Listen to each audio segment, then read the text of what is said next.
Well, welcome.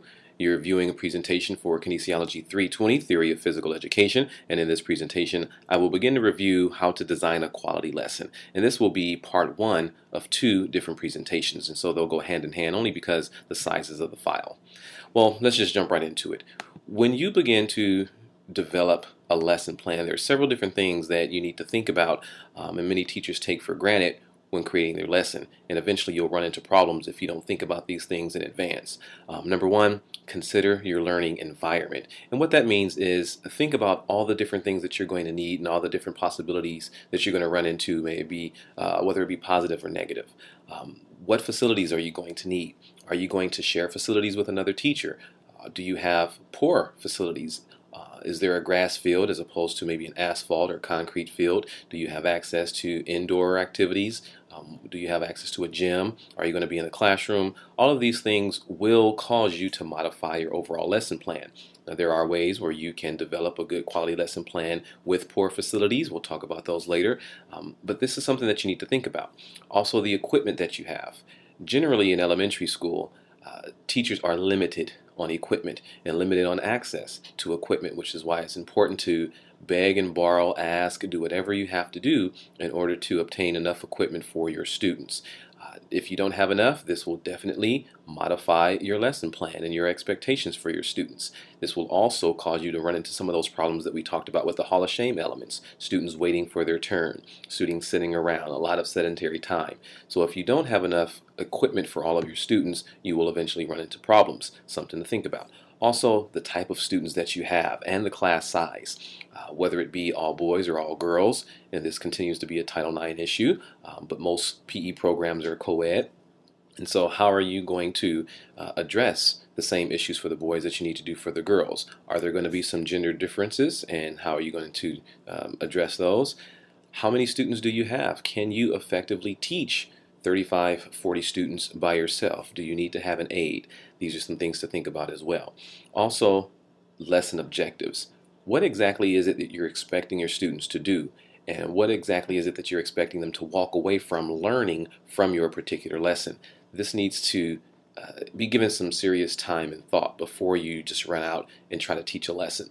Think about exactly what you want students to learn and how you're going to teach that to the students.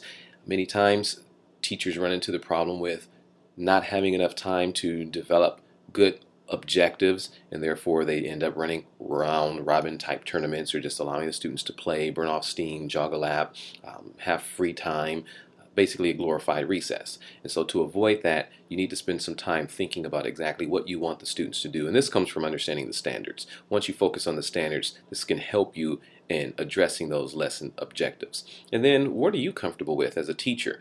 Think about your own personal skills, your abilities, your knowledge, what you know about, what you feel more competent in teaching, what you feel less competent about, because that is going to determine what you teach and how you teach it. If you're not comfortable with a particular sport, activity, game, or skill, then you're not likely to spend a significant amount of time on it.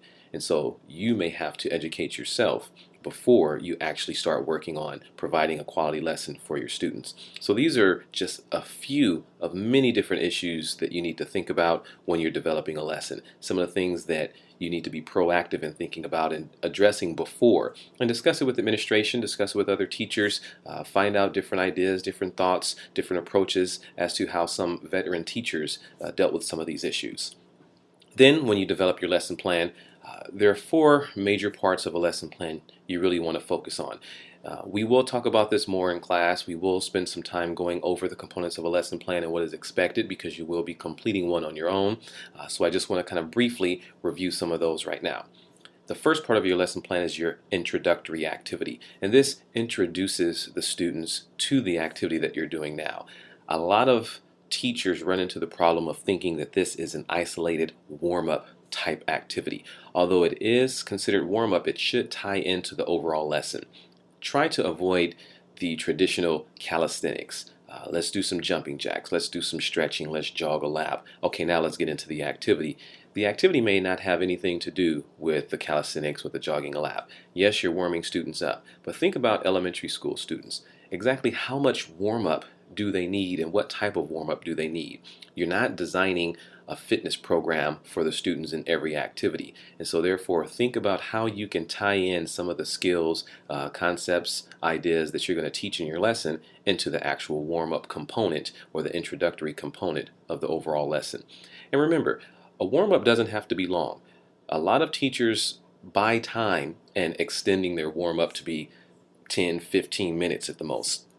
It should be no more than 3 minutes. So around 2 or 3 minutes, just real quickly, maybe get some cardio in, get the student's heart rate up, get them ready to perform a particular skill or to engage in the activity that you have. And an introductory activity, like I mentioned, sets the tone for the rest of the class.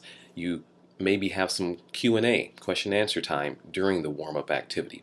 But make it exciting, make it engaging, make it relate to the overall lesson, and don't provide a lot of instruction during this introductory activity. You just want the students to immediately get engaged. Sometimes if you're in a gym, teachers who have their students enter the gym have them immediately start jogging, maybe doing some type of locomotor activities around the gym area until everybody arrives, and then they jump right into their lesson. So think critically, try to avoid the traditional type of warm-up introductory activities and do something different, do something new. There are a lot of different ideas posted on the internet. Just do a general search for lesson plan ideas and you can come up with some creative ones. And so with the introductory activity, students are immediately engaged and they know and they understand exactly what is expected of them throughout the rest of the lesson.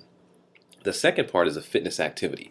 Now these two can be combined, but the fitness activity addresses specific fitness related areas. So think about the fitness tests in which students have to perform push-ups, curl-ups, cardiovascular endurance is a component of it, flexibility is also a component of it.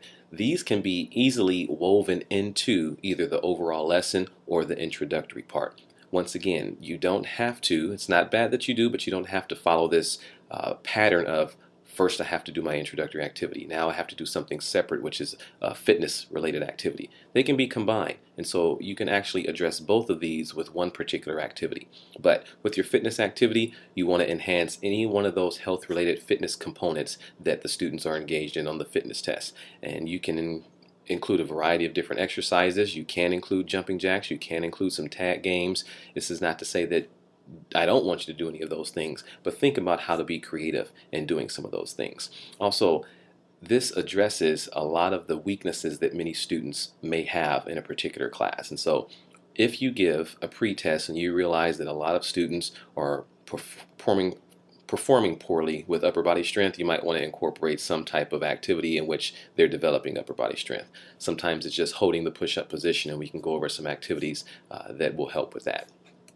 Then you have your most important part of your overall lesson, which is your lesson focus. And this is where you will do the actual teaching. And so you'll develop a skill, you'll give the students an opportunity to practice those skills after you've taught them, and then you'll spend time giving feedback, correcting any mistakes. And this is where you really want students to succeed and help to meet those standards and those objectives that you set for, hopefully, before you created the lesson. You also want to be able to give students an ample amount of time to practice those skills over and over and over again, making them a little bit more challenging so that they do develop some competence in those skills. You also want to emphasize the process of performing the skills correctly and not just allowing them to develop improper skills, because once muscle memory sets in, it's a lot more difficult to teach them and break the habits of performing something poorly than it would be to just go ahead and give them feedback, correct those things as you observe, and then have students practice them the proper way. Also, it teaches the skills necessary to function comfortably in a physical, active lifestyle. And that's really what we are encouraging in physical education. We want the students to feel confident and comfortable in performing these skills in whatever they do. And this can be something outside of the class as well as inside the class. So spend a lot of time on the lesson focus.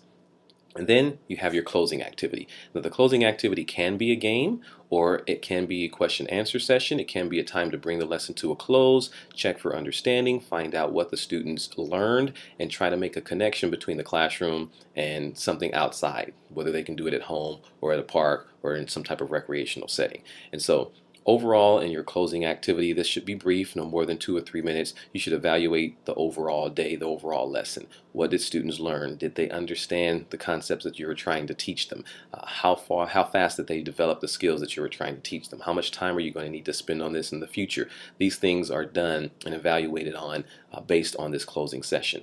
It stresses and reinforces the skills that they've learned. So you might want to select a few students. Once you have them grouped up, have them demonstrate something that you've done throughout that lesson, explain how it's going to be beneficial later on down the line. And so you can include a closing game in which students will demonstrate what they've learned, or you can just have a few students engage in a Q&A session.